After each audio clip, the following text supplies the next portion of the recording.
고석배 집사님, 우리 대표해서 기도해 주시겠습니다. 앞으로 나오셔서 기도하시죠.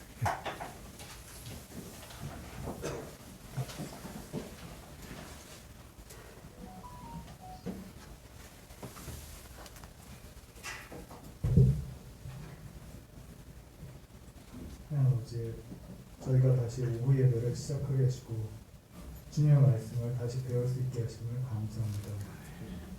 우리가 죄인이니 우리가 주 앞에 나올 때 저희 죄를 사해 주옵소서. 저희에게 하나님의 나라와 의가 임하게 해주시고 모든 일 주의 하나님의 뜻이 이루어지도록 주님께서 인도해 주시옵소서. 그런 하나님 저희에게 믿음을 더해 주십시오. 먹을 것 입을 것 걱정 말라고 하시고 항상 그것이 하나님께 속했다고 얘기하시지만 날마다 나오는 뉴스는 먹을 것 입을 것 심지어 전쟁의 걱정까지 가미합니다. 주님 오래 기도해도 변하지 않는 괴로움들을 보면서 전능하신 주님이 나를 버리셨는가, 나를 도와주고 싶진 않으신가, 그러면서 믿음을 잃어갑니다. 주님 우리가 이럴 때 욥에 대해서 배우고자 합니다. 이 욥은 당대 의인이라 어떻게 저희와 비교될 수 있겠습니까만 그래도 예수님이 믿는다고 믿음 없는 자를 도와달라고 그렇게 외치는 연약한 자들에게 주신 하느님의 고난과 은혜에 대해서 저희가 배울 수 있도록 해주십시오. 저희가 주님의 지혜와 선하심을 믿고 주님의 때를 기다릴 수 있도록 해주십시오. 그래서 주님의 은혜의 날을 기다릴 수 있도록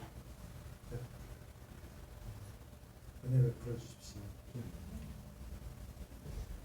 그러나 저희를 그 고통에 오래 두지 마시고 속히 구원해 주시옵소서. 주님 이 시간에 배우는 그 지식들로 저희들의 인생의 등불이 되게 하시고 하나님 저희들의 생명이 되게 해주십시오. 주님 이 시간 성령께서 함께 하셔서 저희 지혜를 열어주시고 말씀을 깨닫게 해주십시오. 예수님 이름으로 기도합니다. 아멘.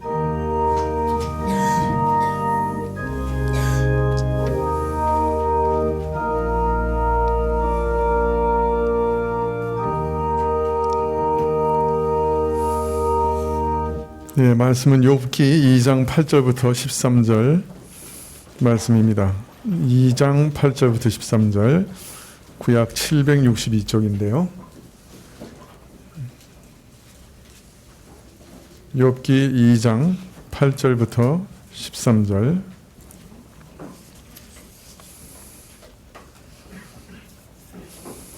네, 한 절씩 교독하시죠. 욥기 2장 8절부터 한 절씩 교독하시겠습니다.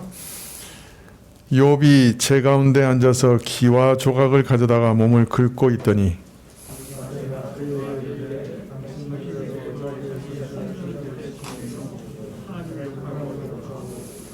그가 이르되 그대의 말이 어리석은 여자 중 하나의 말 같도다. 우리가 하나님께 복을 받았은즉 재앙도 받지 아니하겠느뇨 하고 이 모든 일에 욥이 입술로 범죄치 아니하니라.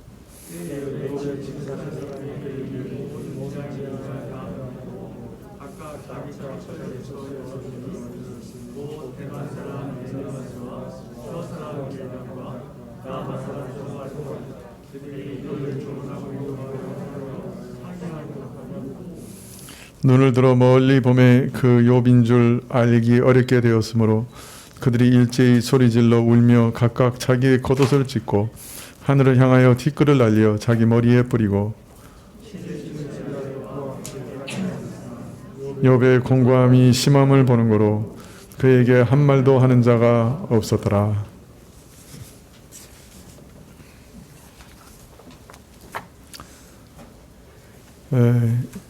욥이 제 가운데 앉아서 기와 조각을 가져다가 몸을 긁고 있었습니다. 욥은 하나님 보시기에 온전하고 정직한 자고 하나님을 경외해서 악에서 떠난 자였죠. 그러나 사단은 욥의 믿음과 경건의 이의를 제기했습니다. 저는 저의 믿음과 경건은 하나님 한 분 때문이 아니고 그렇게 순수한 믿음 아니고 하나님께서 저를 축복해 주시고 그의 소유를 산울타리로 둘러 진쳐 주시고 넉넉하게 해 주셨기 때문입니다. 하나님께서 이 생존의 조건들을, 인간 조건들을 다 끊어버리시면 욥의 믿음의 본질이 드러날 겁니다. 인간의 본질상 하나님이 주시는 모든 것으로만 살아갈 수 있는 인간의 본질상 하나님께 아부하는 거지, 하나님 한 분을 정말 사랑하고 존경하고 사랑해서 하나님을 믿는 사람은 없습니다. 하나님께서는 그렇지 않다는 것을 증거하시기 위해서 욥에게 시험을 허락하십니다. 그래서 믿음의 실상을 뿌리채까지 들추는 혹독한 시험이 시작됩니다. 모든 것을 다 빼앗깁니다. 자녀도 빼앗기고 소유도 빼앗기고 그것도 하루아침에 다 빼앗깁니다. 자, 그러나 욥은 하나님을 향한 믿음과 경외의 자세를 흐트리지 않습니다. 내가 원래 벌거벗은 자로 나왔는데, 아무것도 가진 것이 없는 자로 나왔는데, 내가 이것은 내 소유라고 주장할 것이 아무것도 없는 자인데 은혜로 주신 것이니 이제 도로 가져가신다고 할지라도 내가 무슨 말 할 수 있겠습니까? 하나님께서 행하신 일을 묵묵히 받아들일 뿐이었습니다. 인간 조건으로 봐서 하나님의 모든 필요를, 인간의 모든 필요를 하나님께서 끊어버리실 때는 하나님을 인간들이 배반할 것이라고 장담했던 사단은 입을 막을 수밖에 없었습니다. 그러나 사단은 여기서 포기하지 않고 재차 욥을 시험했습니다. 욥이 소유를 잃고도 믿음을 잃지 않고 경건을 잃지 않았던 이유는 욥 자신이 다치지 않았기 때문입니다. 가죽으로 가죽을 대신하는 겁니다. 자기의 생명을 잃지 않았기 때문에 아직도 욥이 하나님을 믿는 것처럼 보이는 겁니다. 욥의 믿음과 경건은 자녀의 죽음에 대해서도 냉담할 수 있는 극도의 이기심을 바탕으로 하고 있는 간교한 위선일 뿐입니다. 하나님께서는 또다시 허락하십니다. 시험을 허락하십니다. 욥을 사단이 쳐서 발끝부터 정수리까지 악창이 나고 또 그 악창이 뼛속까지 전이 되는 최악의 고통이 시작됩니다. 죽음보다 못한 처지에서 기와적으로 몸을 긁으며 제 가운데 앉아 있습니다. 근데 이때 또 다른 아주 치명적인 시험이 다가옵니다. 그 아내가 그에게 이르되 당신이 그래도 자기의 순전을 굳게 지키느냐 하나님을 욕하고 죽으라. 여기 욥이 등장합니다. 욥의 아내가 이제 이 장면에 등장합니다. 이 이야기의 주인공은 욥이죠. 그런데 사실 욥의 아내도 욥과 함께 이루 말할 수 없는 재난을 함께 경험하고 있는 거예요. 비록 욥을 겨냥한 공격이었지만 사단은 욥의 아내도 파멸로 이끌었어요. 욥의 죽은 아이들은 욥의 자녀들만 아니라 이 아내의 자녀들이기도 했죠. 그녀의 아이들이에요. 이 여인은 자기가 사랑하는 아이들이 하루아침에 죽는 것을 보았어요. 모든 재산과 소유를 다 잃어버리고 알거지가 되었죠. 연이어 남편은 중병에 걸려서 날마다 악화되어 가고 있어요. 자신이 남편에게 다가갈 때 악취가 나서 숨도 쉴 수가 없어요. 욥의 아내도 욥과 마찬가지로 이 모든 일의 이유와 원인이 무엇인지 고민했을 겁니다. 그녀 역시 이런 재난에서 하나님의 손길을 발견했을 거예요. 그러나 이에 대한 반응은 욥과 전혀 달랐습니다. 그녀는 하나님이 그 모든 것을 가져갈 권리가 있다는 것을 머리로는 인정했을지 모르지만 그것을 마음으로는 받아들일 수 없었어요. 아니 내 새끼인데, 내 재산인데, 아니 하나님이 한번 주셨으면 그 내 것인데 왜 하나님께서 그걸 이유도 없이 가져가시는가? 받아들일 수가 없었어요. 아니 이렇게 하루아침에 가져가 버리시면 어떡하단 말인가. 이룰 수는 없어. 이룰 수는 없어. 원망하며 동시에 자기 남편처럼 경건하고 자기 남편처럼 온 마음으로 하나님을 따르는 자에게 이런 재난을 허락하시는 하나님이라는 분은 도대체 어떤 분이란 말인가. 하나님에 대한 화가 치밀어 올랐습니다. 거기 더해서 그녀는 모든 것을 다 잃고 병들어 죽어가면서 기아장으로 자신의 몸을 푹푹 긁고 있는 처참한 남편을 보면서 불쌍함이 속에서 솟구쳤습니다.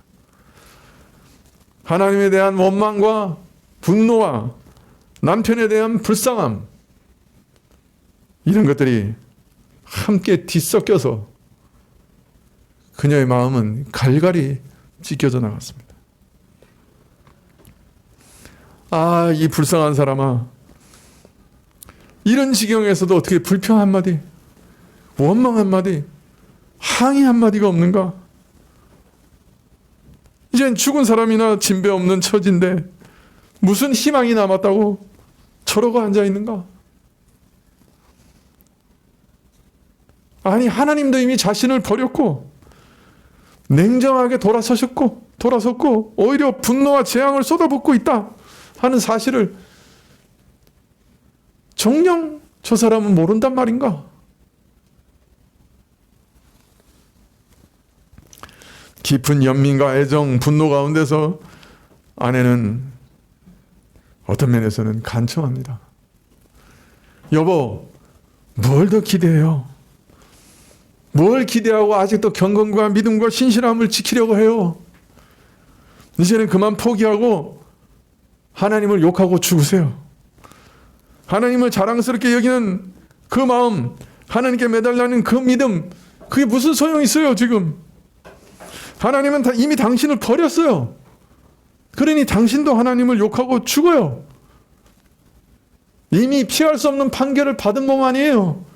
뭘 더 버티겠다는 거예요? 이런 처지에서 사는 것보다 차라리 죽는 게 나아요.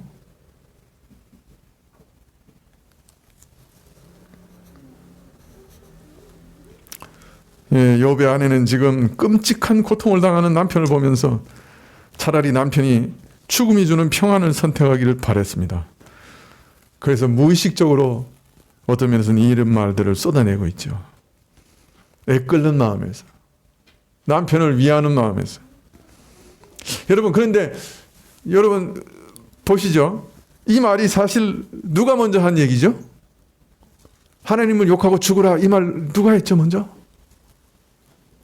하나님을 욕하고 죽을 것이다, 누가 이 말 먼저 했어요? 사단이 먼저 했잖아요. 그죠? 이거 하늘에서 사단이 먼저 쏟아낸 말이에요. 욥기 1장 11절에 이제 주의 손을 펴서 그의 모든 소유물을 치소서, 그리하시면 정령 대면하여 주를 욕하리이다. 욥기 2장 5절에 이제 주의 손을 펴서 그의 뼈와 살을 치소서, 그리하시면 정령 대면하여 주를 욕하리이다. 그런데 그 말이 지금 욥의 아내 입에서 나와요. 당신이 그래도 자신의 순전을 굳게 지키느냐? 하나님을 욕하고 죽으라. 여러분 지금 보세요. 욥의 가장 사랑하는 자가, 욥의 처지를 가장 아파하고 동정하는 자가 애정어린 간청을 하고 있는 바로 그 순간, 그 입을 빌려 지금 누가 얘기하고 있는 거예요? 사단이 자기가 원하는 말을 욥의 철을 통해 욥에게 하고 있는 거예요. 여러분, 얼마나 무서운 공격이에요. 얼마나 무서운 위기예요. 욥을 사랑하는 아내는 지금 욥을 정말 불쌍히 여기고 있어요. 욥을 정말 돕고 싶어요. 하나님도 돕지 않는 욥을 자신은 지금 돕고 싶어요.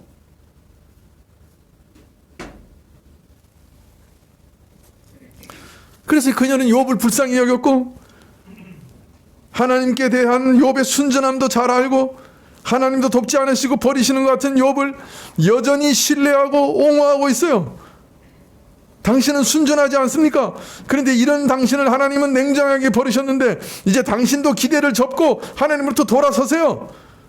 남편에 대한 애정과 동정심, 그리고 하나님을 향한 분노를 담아 애타게 호소하는 아내의 말은 사실 지금 욥기를 우리가 읽고 있는 우리가 결코 상상할 수도 없는 강력한 유혹으로 욥에게 다가왔을 거예요. 이 말이 욥에게 굉장한 유혹으로 다가왔을 거예요. 그냥 우리가 지금 이런 처지에 안 있어봤고 아무도 동정해주지 않는데 아내는 마지막으로 저를 동정해서 이런 말을 할 때 그 욥이 당하는 그 시험을 우리는 상상 못할 거예요.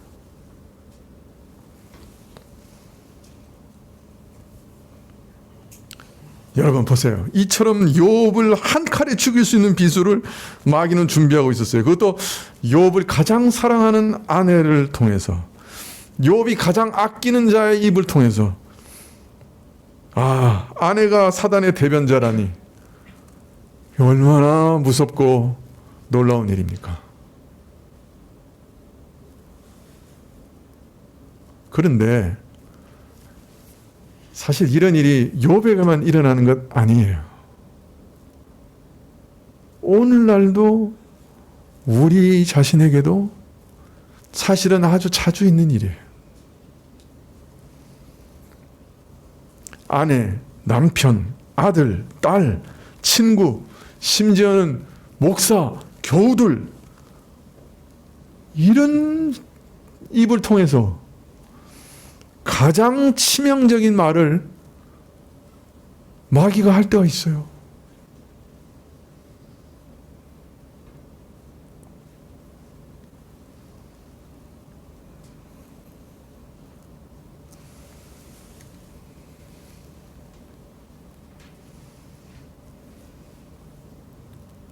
가깝기 때문에, 사장을 가장 잘 알기 때문에, 때때로는 인간적인 동정심 때문에 가장 치명적인 말을 할 수 있어요.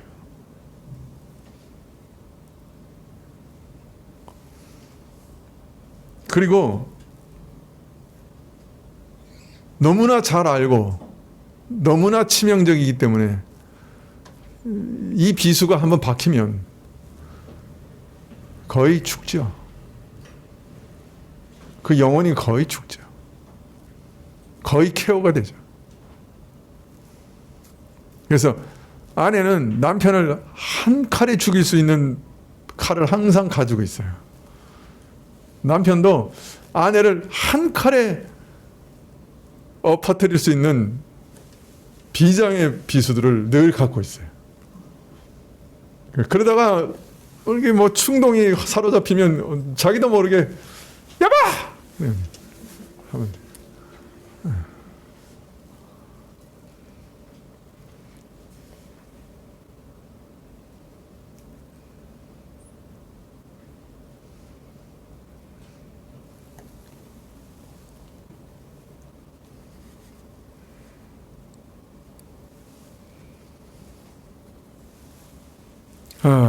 이런 비수는 피할 길이 없어요. 잘 준비되고 잘 예비된 순간에 잘 벼려져 있는 비수이기 때문에 이건 어떻게 피할 도리가 없어요. 평소에 정말 하나님의 말씀 가운데 잘 연단되어 있지 않으면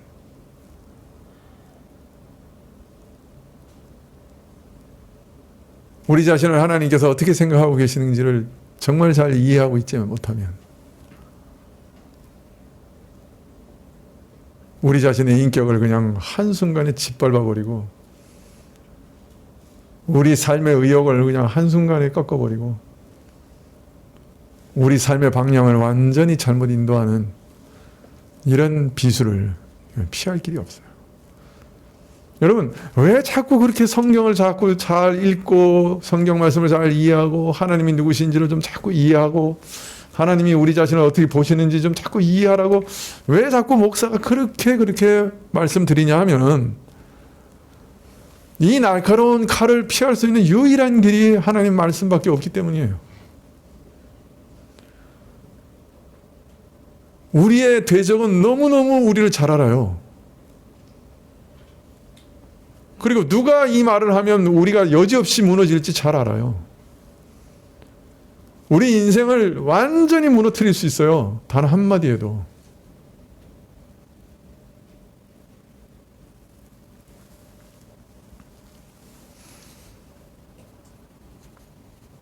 하나님 말씀으로 종종 내 가장 사랑하는 자들의 말도 분별해야 될 때가 있어요.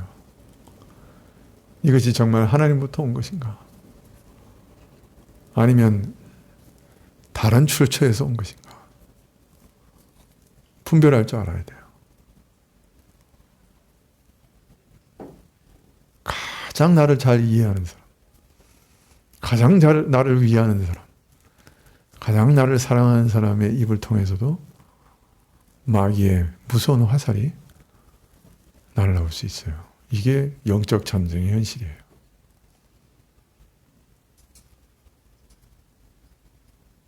심지어는 성도들의 입에서, 심지어는 목사 입에서도 이게 가능해요.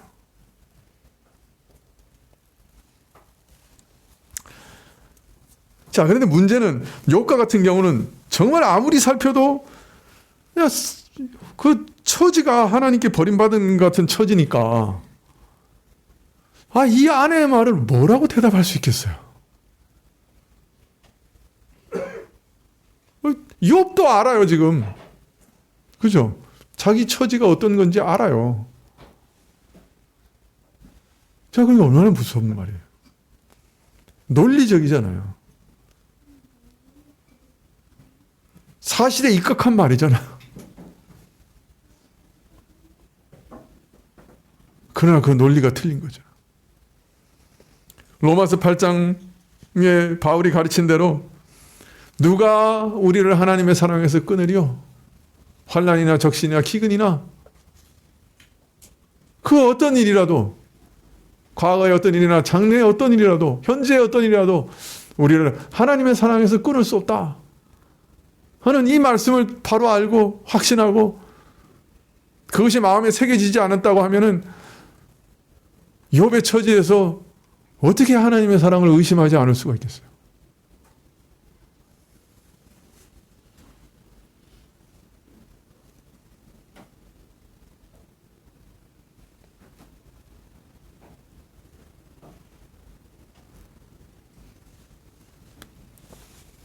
말씀 한마디 한마디가 정말 내 마음에 새겨져 있지 않다고 하면 참 이 화살을 피하기가 어렵죠. 이런 시험에 속아서 인간관계 다 망가지고 자신의 삶을 다 망가뜨리고 일생 미움과 분노 가운데 살아가는 사람들이 얼마나 많은지 몰라요. 이 땅에.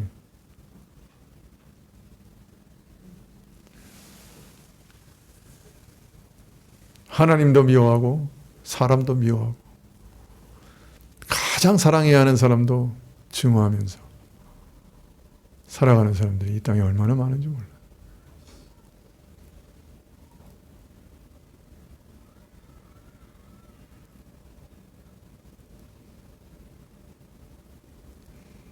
여러분, 마귀가 이런 일도 할 수 있다는 것 여러분 잘 기억해 주시기 바랍니다.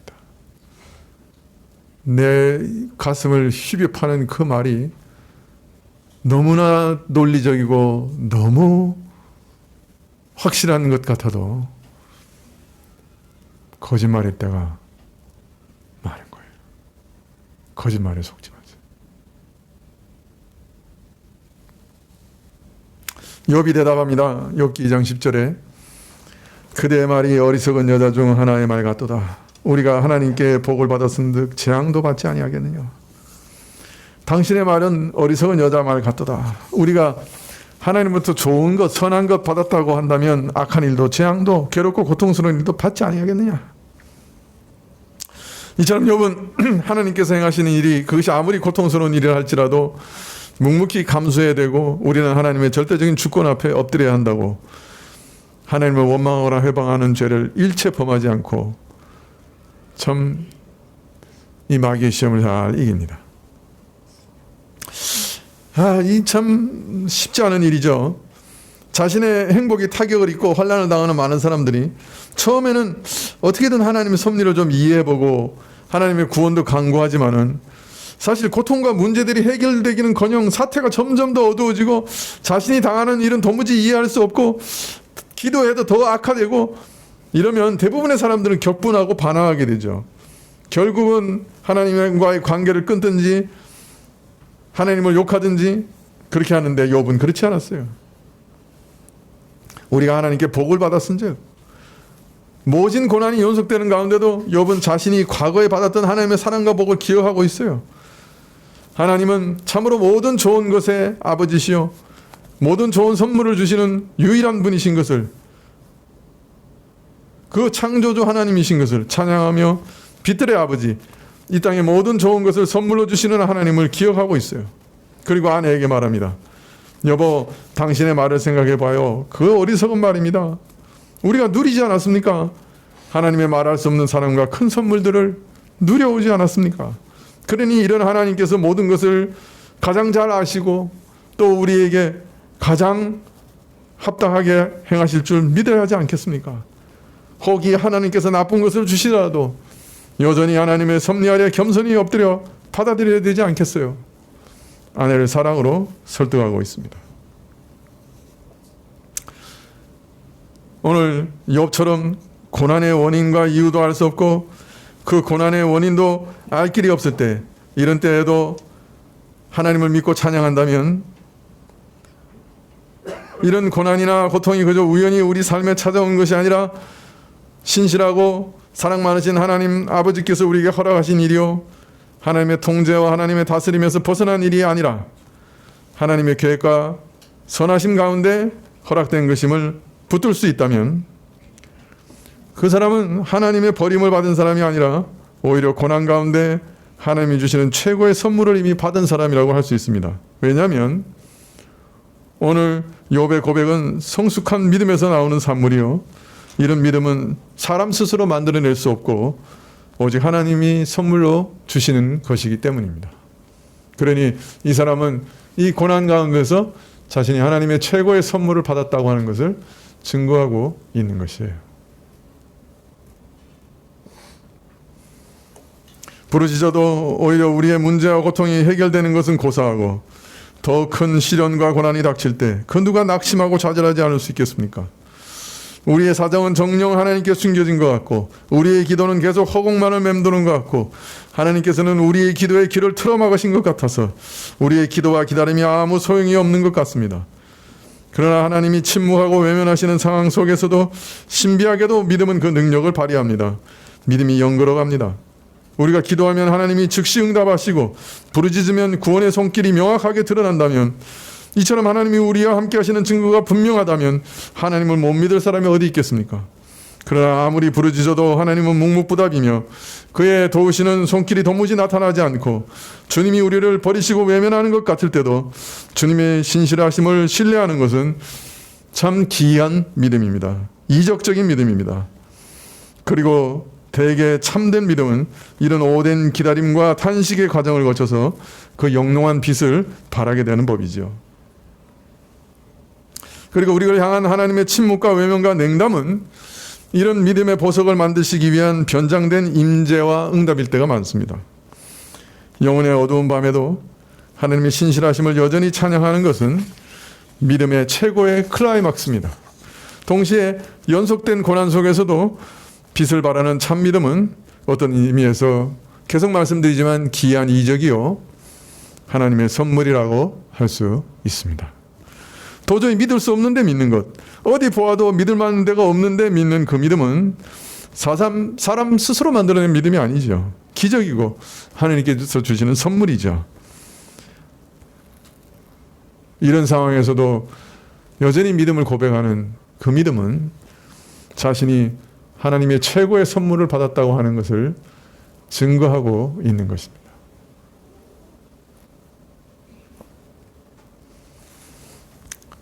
욥은 이처럼 까다롭는 두 번의 시험을 이김으로 앞으로 오실 한 분, 의인이시며 모든 죄인들을 위해 모든 죄인들로부터 침뱉음을 당하고 모욕을 당하고 채찍에 맞으시며 벌거벗긴 채 모욕당하고 수치스러운 죽음을 당하실 한 분, 예수 그리스도의 전무후무한 모형이 됩니다.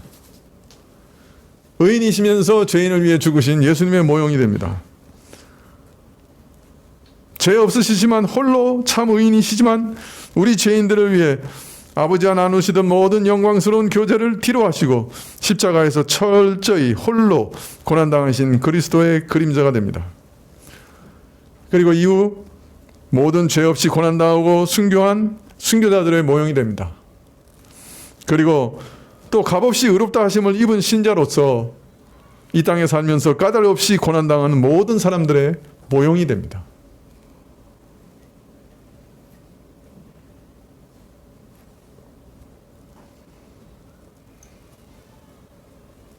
어떤 면에서 우리가 고난당하는 것은 좀 이상한 일이에요. 왜냐하면 우리는 예수 그리스도의 의를 이미 온전히 선물로 받았어요. 그죠? 법적으로 이미 의인이요.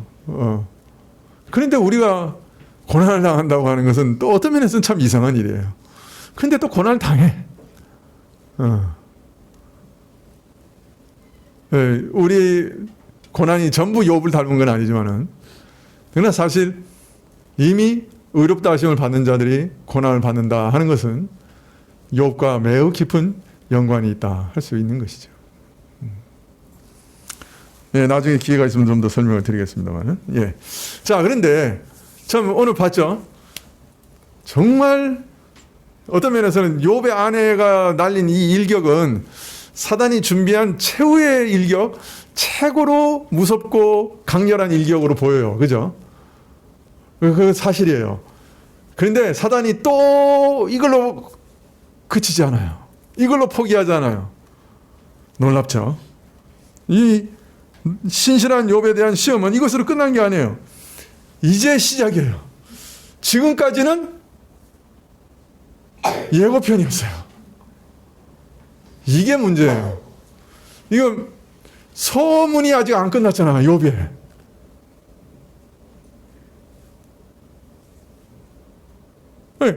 본론은 3장부터 시작하거든.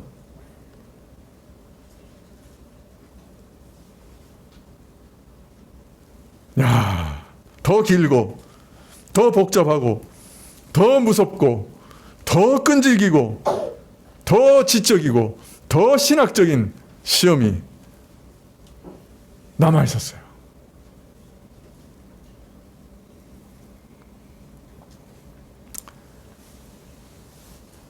욥기 2장 11절에 때 욥의 친구 세 사람이 그에게 이 모든 재앙이 임하였다 함을 듣고 각각 각기 처소에부터 이르렀으니 곧 대만 사람 엘리바스와 수아 사람 빌닷과 나아마 사람 소발이라.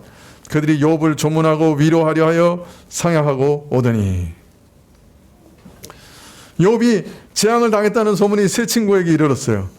이들 세 친구들의 이름은 대만 사람 엘리바스, 수아 사람 빌닷, 나아마 사람 소바인데 이 세 사람에 대한 개인적인 정보는 확실한 것이 별로 없어요. 물론 이제 뭐 대강 유추하고 뭐 이름이나 지역에 대해서는 많은 얘기가 있지만은 그러나 그들의 가문과 국적에 대해서 어느 것도 확실하게 말할 수 있는 것은 없어요.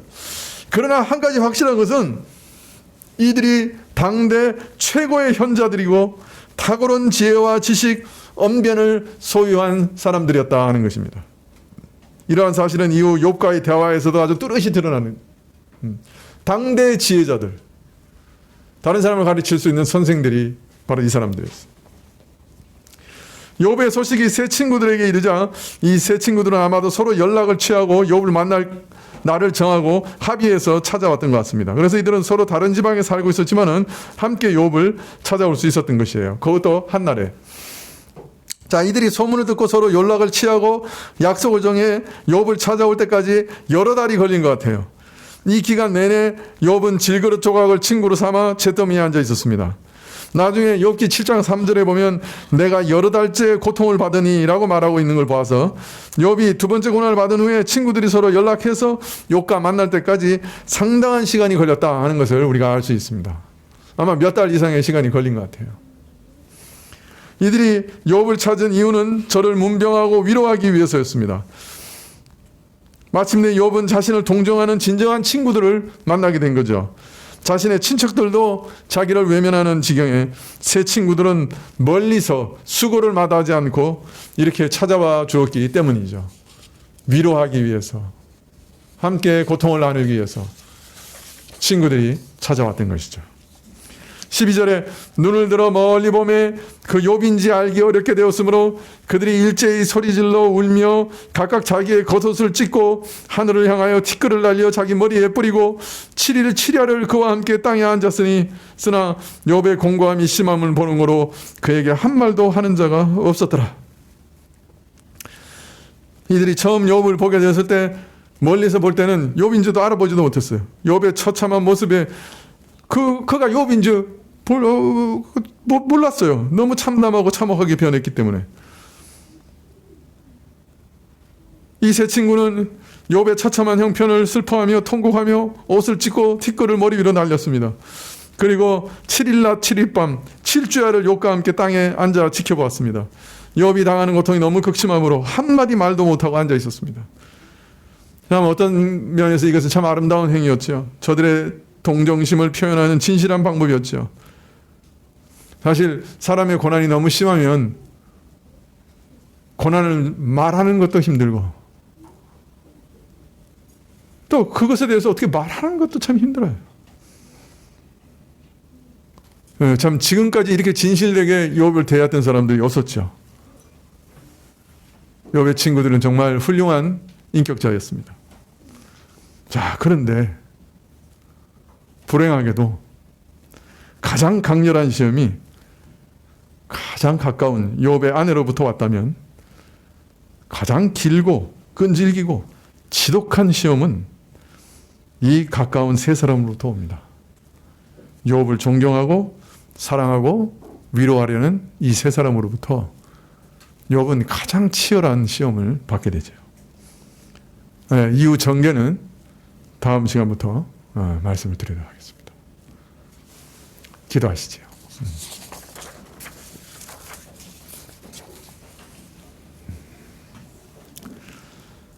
참 우리 힘으로는 감당할 수 없는 영적 전쟁이 있습니다.